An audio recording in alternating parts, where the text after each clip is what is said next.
नमस्कार श्रोते हो, दीपक रेगी कथाकथन चॅनलवर तुम्हा सगळ्यांचं मनापासून स्वागत. श्रोते हो, आज तुम्ही ऐकणार आहात विजय कापडी सरांच्या फुशारकी या कथासंग्रहातली कथा. पण तत्पूर्वी श्रोते हो, तुम्ही जर आत्ता चॅनलवर पहिल्यांदा आला असाल किंवा तुमच्याकडनं अजूनपर्यंत चॅनल सबस्क्राईब करणं झालं नसेल तर एकच विनंती करतो, कृपया चॅनल सबस्क्राईब करा. ऐकूया श्रोते हो आजची कथा, विजय कापडी लिखित हसणाऱ्या भूताची गोष्ट. गेल्या वर्षातली गोष्ट. आमच्या बँकेने स्वेच्छानिवृत्तीची योजना जाहीर केली. या स्वेच्छानिवृत्तीच्या योजनेत नेमका फायदा बँकेचा होणार का आपला होणार याचा नीट उलगडा न झाल्यामुळे आमच्यातले बरेच जण गडबडले. काही भांबावले तर काही चक्क चक्रावले. स्वेच्छानिवृत्ती घ्यावी का नोकरी चालू ठेवावी या प्रश्नाचं नेमकं उत्तर न सापडल्यामुळे विचार करून करून त्यांची झोपच उडाली. अशा लोकांसाठी आमच्यातल्या एका गमत्या सहकारीने एक पत्रक तयार केलं. प्रत्येकाला वाचायला दिलं.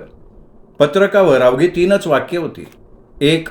तुमचं थोबाड यापुढे बँकेला पाहायचं नाही आहे. 2. त्या बदल्यात बँक काही लाख रुपये तुमच्या खिशात कोंबायला तयार आहे. आणि 3. यापुढे बँकेला आपलं दिसायला नको असलेलं थोबाड दररोज दाखवत राहायचं का तुमच्या खिशात खुळखुळण्याकरता बँकेने दिलेल्या पैशाचा स्वीकार करायचा हे मात्र तुम्ही ठरवायला हवं. हे पत्रक वाचून आमच्यातल्या कित्येकांनी दुसरा पर्याय स्वीकारला. त्यात मीही होतो. बँकेनं चेक देऊन पैशाचं वाटप केलं. त्या दिवशी माझी बायको मधुर संध्याकाळी मी घरी आल्यावर दारात आरती घेऊन उभी राहिली. तिने मला ओवाळलं आणि दसऱ्याचं सोनं लुटून आलेल्या मराठी सरदारासारखा आम्ही घरात प्रवेश केला. नेहमीचं कॉफीपान आटोपलं. नंतर कब्बशा गोळा करता करता मधुरने विचारलं, काय हो, या एवढ्या पैशाचं करणार काय? मी म्हणालो, हे बघ, हे पैसे बँकेत किंवा इतरत्र कुठे गुंतवून त्यातून मिळणाऱ्या व्याजावर संसार चालवायचा ही कल्पना मला साफ नामंजूर आहे. अय्या, मग तुम्ही करणार तरी काय पैशाचं? मधुरला क्षणभर असंही वाटलं की मी तिच्यासाठी सगळ्या पैशाचे दागदागिने तर नाही ना करणार.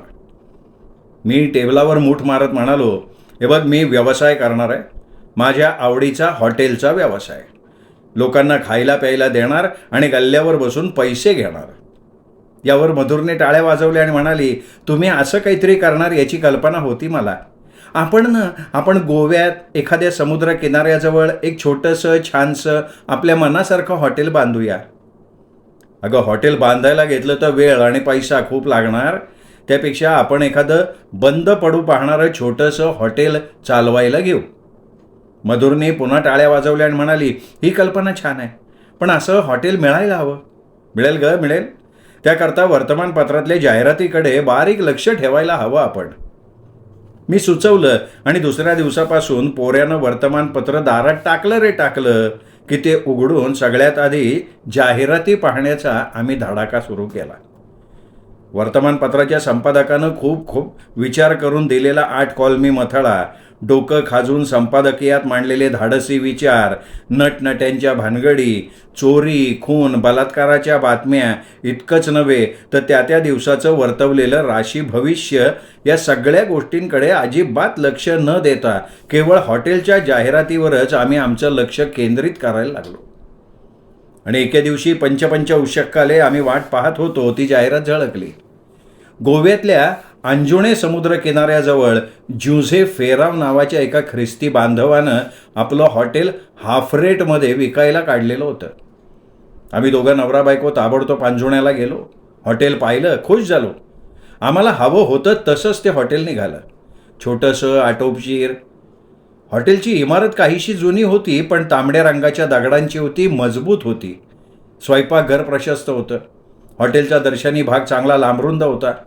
आणखीन एक आवडण्यासारखी गोष्ट म्हणजे हॉटेलला पोटमाळा होता. त्या माळ्यावर जाण्याकरता किचनमधनं एक लाकडी जिना होता. हॉटेलात फराळाचं सामान, चहा, कॉफी, थंड पेय आणि कुणाला हवे असतील तर मद्याचे 4-2 पेग द्यायची व्यवस्था करण्याचं आम्ही लगेच ठरवलं. आधी मालकाबरोबरचा आर्थिक व्यवहार पार पाडला. हॉटेलपासून जवळ एक 1 बेडरूम हॉल असलेला फ्लॅटही घेऊन टाकला. हॉटेल सुरू करण्याआधी आम्ही 1-2 निर्णय घेतले. ते असे की सुरुवातीला गडी माणसं ठेवायची नाहीत. गिरायकांच्या आवडीनिवडीचा अंदाज घेण्याकरता मधुरनं मुत्पाखाना सांभाळायचा आणि गिऱ्हाईक येऊन बसल्यावर त्यांच्यासमोर पाण्याचे ग्लास ठेवणं, ऑर्डर घेणं, खाद्यपदार्थ मुत्पाखान्यातून आणून टेबलावर ठेवणं, गिरायकाकडनं पैसे घेणं, गिराईक निघून गेल्यावर टेबल साफ करणं, ही एवढी सगळी कामं मी सांभाळायची असं आम्ही ठरवलं. मोठ्या उत्साहानं आम्हा दोघांच्या मालकीचं हॉटेल एकदाचं सुरू झालं. हॉटेलचं नाव आम्ही हॉटेल स्वप्न असंच ठेवलं. गोव्यात टुरिस्ट लोकांचा सीझन साधारणपणे ऑक्टोबर महिन्यात सुरू होतो आणि एप्रिल मे पर्यंत तो टिकतो. सुरुवातीचे 4-6 आठवडे गिऱ्हाईकांना समजून घेण्यात गेले. हॉटेलचा जुना मालक ज्युझे फेराव तो जवळपासच राहत असल्यामुळे अधूनमधून त्याच्याही टिप्स आम्हाला मिळत होत्या. पांढऱ्या वाटाण्याच्या पातळ भाजीत बटाट्याच्या सुक्या भाजीचा गोळा ठेवून त्या भाजीला मिक्स भाजी असं नाव देऊन आम्ही गोव्यातला एक खूप जुना खाद्यपदार्थ पुन्हा सुरू केला. मिक्स भाजीबरोबर गरम गरम पाव हे कॉम्बिनेशन उत्तम जळलं.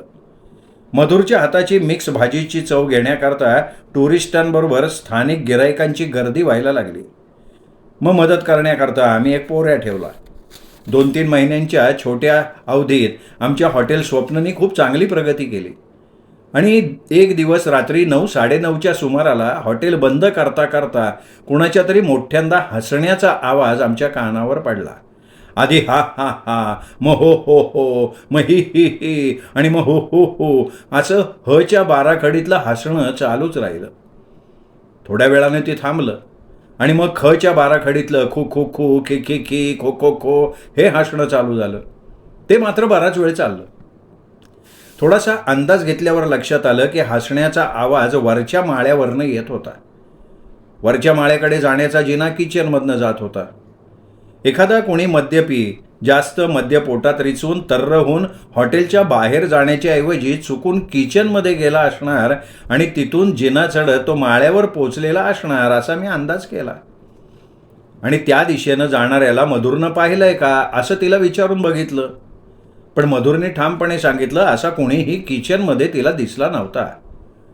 बहुधा त्यावेळी जिन्याकडे मधुरची पाठ असणार असा मी अंदाज केला. तेव्हा हसण्याचा आवाज बंद झाला होता. हॉटेलमध्ये आम्ही दोघंच होतो. आपलं काम आटोपून पोऱ्या कधीच निघून गेला होता. मग मी गल्ला मोजायला घेतला. मधुरनं विसळलेले ग्लास बसून ट्रेमध्ये ठेवले आणि ती ग्लासांचा ट्रे ओट्यावर ठेवायला जाणार तोच धडाम धूम असा आवाज झाला आणि पाठीमागून लगेच हसणं कानावर आदळलं.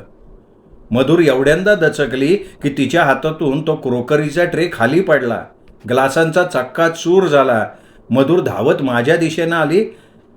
थांब थांब थांब, मी माळ्यावर कोण आहे का ते बघून येतो असं मी तिला म्हणालो. मी माळ्यावरचा दिवा पेटवला, जिना चढून वर गेलो. माझी जवळजवळ खात्री होती की माळ्यावर एखादा दारोडा तर्र अवस्थेत पडलेला पाहायला मिळणार. मी माळ्याच्या दाराशी उभा राहून चौफेर नजर फिरवली पण मला कोणी दिसलंच नाही. अडगळीच्या वस्तू ठेवलेले कोपरे पाहिले, तिथेही कोणी नव्हतं. माळ्यावर एक मोडलेला पलंग होता. खाली वाकून पलंगाखाली कोणी दिसतंय का हे सुद्धा मी बघितलं पण ती जागा सुद्धा साफ रिकामी होती. मग मी खाली उतरलो तेव्हा मधुर माझी वाट बघत विठ्ठल रुक्माई पोजमध्ये म्हणजे दोन्ही हात कमरेवर ठेवून उभी होती. मी तिला म्हणालो कुणी वर नाहीये. कदाचित बाहेर उभं राहून आपली मस्करी करण्याकरता कुणीतरी हसत असावा. आता एवढंच कर, ओट्याजवळ खाली पडलेल्या काचा जमा कर, केरसुणी फिरव आणि मग मी हॉटेल बंद करतो. नेहमीपेक्षा आज जरा जास्त उशीर झालाय आपल्याला घरी जायला. थोड्याच वेळात आवराआवर करून आम्ही दोघं बाहेर आलो. मधुर स्कूटरच्या दिशेनं चालायला लागली. मी दर्शनी दार बंद करून कुलूप लावायला जाणार तोच पुन्हा कोणाच्या तरी हसण्याचा आवाज कानावर पडला. कोण असावं बरं आणि एवढ्या मोठ्यांदा हसायचं कारण काय? अर्थात त्याबद्दल मधुरशी बोलून उपयोगाचं नव्हतं. मी घाईघाईत कुलूप लावलं, चावी खिशात ठेवली, स्कूटर सुरू केली आणि आम्ही दोघं घराच्या दिशेने निघालो.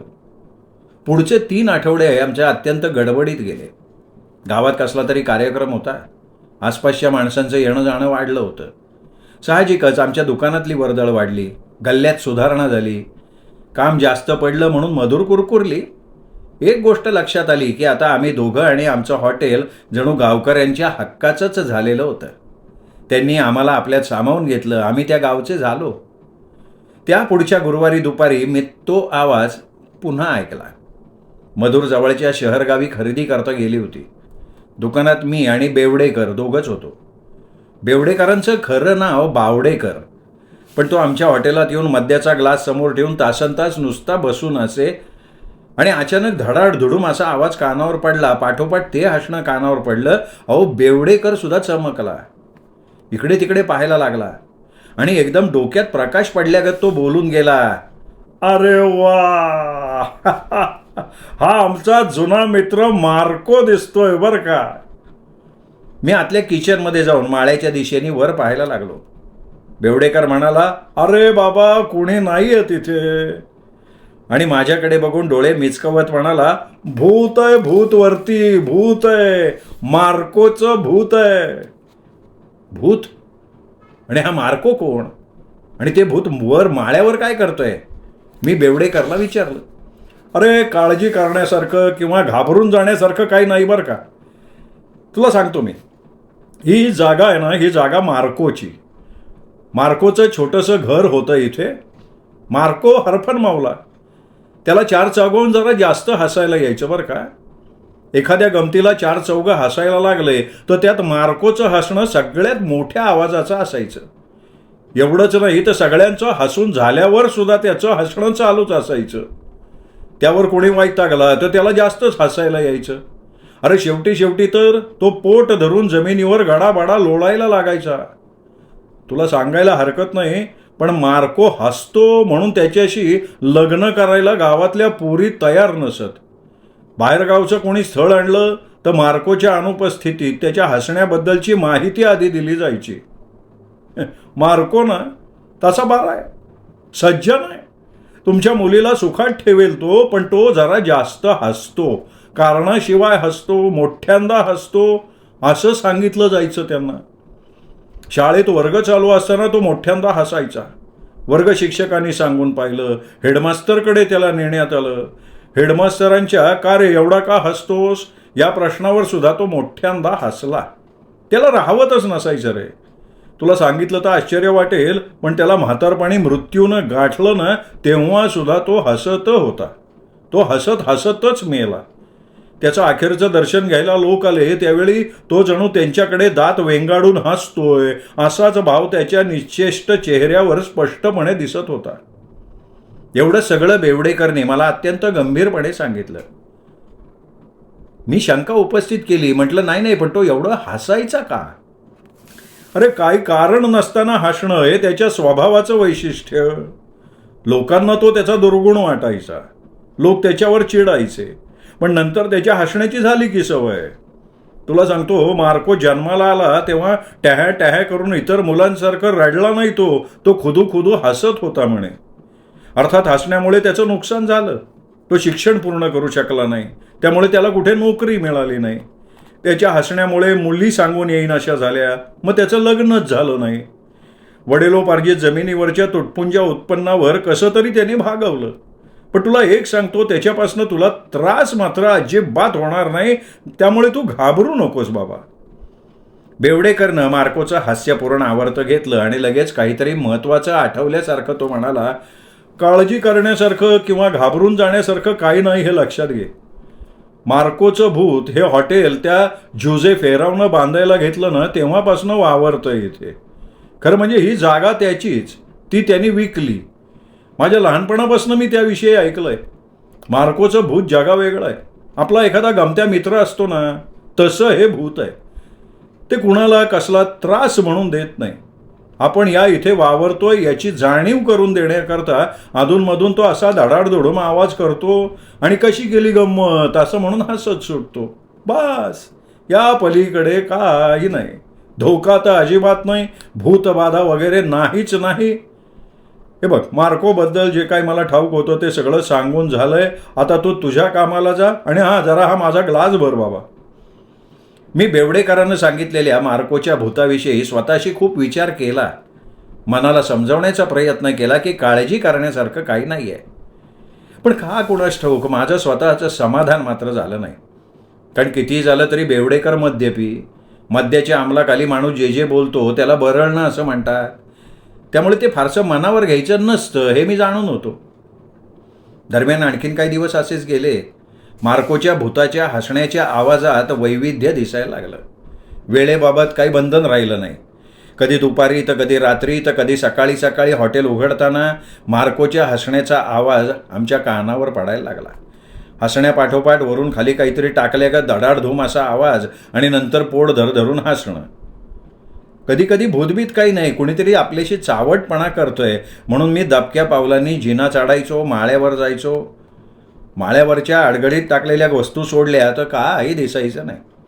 कोणी चुकून वर माळ्यावर पोचला असं व्हायला नको म्हणून मी जिन्याजवळ अडगळीच्या वस्तू ठेवून दिल्या आणि तात्पुरती का होईना ती वाट बंद करून टाकली. मार्कोच्या भूताला हा प्रकार आवडलेला नसावा, कारण आताशा माझी ते फिरकीत आणायला लागलं. टी व्हीवरची क्रिकेट मॅच ऐन रंगात आलेली असावी.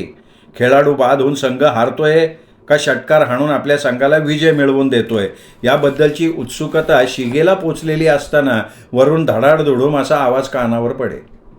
साहजिकच नजर त्या दिशेनं वळायची आणि क्रिकेटमधल्या त्या ऐतिहासिक क्षणाचा साक्षीदार होण्याची माझी संधी हुकायची. मी मनातल्या मनात चडफडायचो आणि नेमक्या त्या क्षणी वरून कशी केली एकाची गंमत असं गडगडाटे हास्य कानावर आदळायचं. दरम्यान भूताची, त्याच्या हसण्याची आमच्याकडे नियमित येणाऱ्या गिऱ्हाईकांना सवय झाली.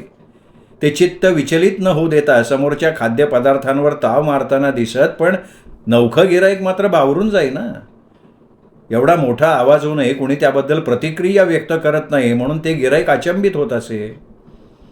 काही दिवसानंतर मार्कोच्या भूतानं वॅट 69च्या बाटलीचा खेळ सुरू केला.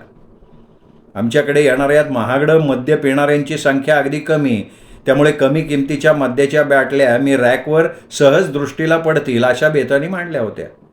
वॅट 69ची बाटली मात्र आतल्या बाजूनं ठेवली होती.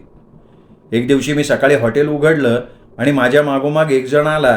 त्यांनी वॅट 69ची मला ऑर्डर दिली. मी ग्लासात बर्फाचा खडा टाकला आणि व्हॅटच्या बाटलीच्या दिशेने हात सरकवला, पण मला हवी ती बाटली मिळालीच नाही. मधुरनं बाटल्यांची जागा बदलली का काय? पण थोड्या वेळानंतर लक्षात आलं की सोडा वॉटरच्या बाटल्यात ती व्हॅटची बाटली कुणीतरी ठेवलेली होती. मग मी व्हॅटची बाटली तिथनं उचलली, आधीच्या जागेवर ठेवली. त्याच क्षणी मार्कोच्या हसण्याचा परिचित आवाज माझ्या कानावर आला. त्यानंतर त्यांनी वॅट 69च्या बाटलीचा खेळच चालू केला. मी अमुक जागी ठेवलेली बाटली मला लगेच मिळू नये अशीच व्यवस्था केली जायला लागली. एकदा ती बाटली मला फ्रीजमध्ये दिसली तर एकदा गल्ल्याच्या खाणात दिसली. दरम्यान एक दिवशी बघतो तर टेबलावर वॅट 69ची बाटली, शेजारी ग्लास. आता मार्कोच्या भूतानं उंचीमध्ये प्यायला सुरुवात केलेली असणार. माळ्याच्या दिशेनं बघत मी खेकसलो. मूर्खा, तुझा तो मूर्ख खेळ थांबवून आता तू मद्य प्यायला लागलास का? अरे बाबा, हे महागडं मद्य आहे, मला परवडणार नाही हे. एवढं मी म्हणतो तोच वरून धडाड धुडून आवाज आणि पाठोपाठ घोड्यासारखं खिंकाळणं कानावर पडलं. त्या दिवशी मात्र मार्कोच्या भूतानं एक आगळा अनुभव दिला. रविवारचा दिवस होता. दुपारचे 1 वाजून गेले होते. गिऱ्हाईकाची वर्दळ कमी झाली होती. मधुर सगळं आटोपून घरी गेली होती. पोऱ्यानं आवश्यक ती साफसफाई केली आणि 1:30च्या सुमाराला तोही गेला. हळूहळू हॉटेलातली गिऱ्हाईकं जायला लागली. शेवटी 2 जण राहिले. ते मद्य पीत बसले होते. ते निघून गेले की हॉटेल बंद करून घरी जाऊन जेवण उरकायचं आणि दुपारची वामकुक्षी करायला मी मोकळा. पण या दोघांची उठायची काही चिन्ह दिसेना. मी त्यांच्याकडे निरखून पाहिलं. यापूर्वी ते हॉटेलात कधी आल्याचं आठवत नव्हतं मला. दोघे अनोळखी होते. त्यातला एक किरकोळ शरीर यष्टीचा 30च्या आसपासचा तरुण होता.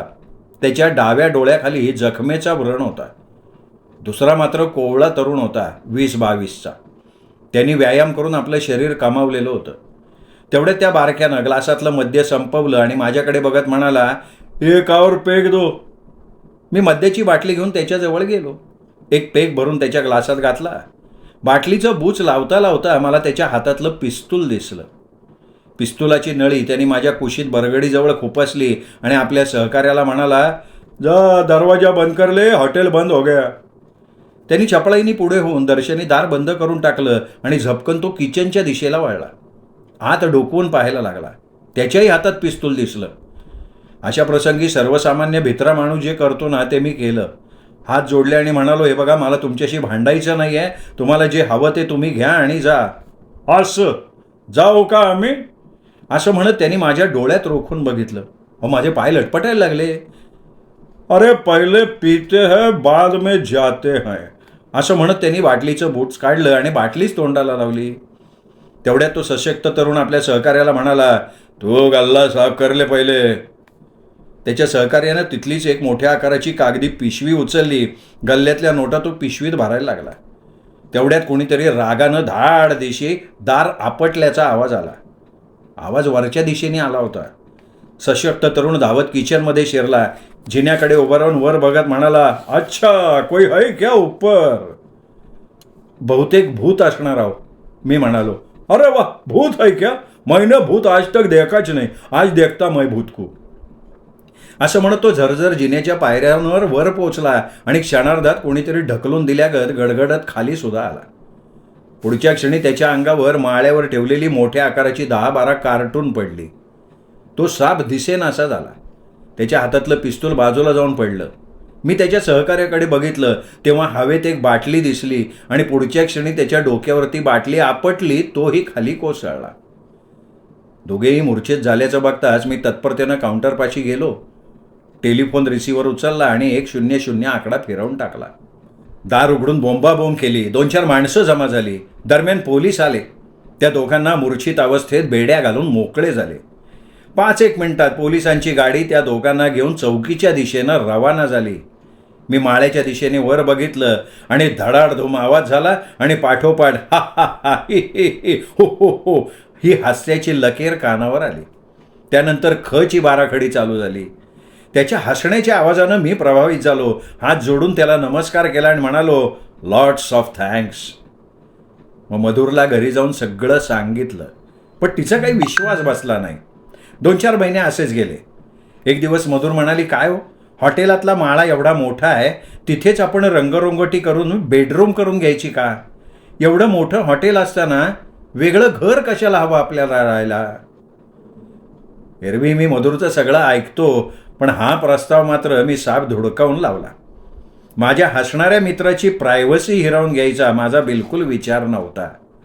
त्यांनी तिथेच राहावं आणि संकट प्रसंगी मला मदत करावी एवढीच अपेक्षा होती आणि तो माझी निराशा करणार नाही ही माझी खात्री देखील होती. श्रोते हो, तुम्ही ऐकत होतात विजय कापडी सरांची कथा, हसणाऱ्या भूताची गोष्ट. कथा कशी वाटली, हे भूत कसं वाटलं, कमेंट करून जरूर कळवा. कथेचा व्हिडिओ लाईक करा, हाईप करा, कथाप्रेमी मित्रपरिवारात शेअर करा. भेटत राहा दीपक रेगे कथाकथन चॅनलवर. नमस्कार.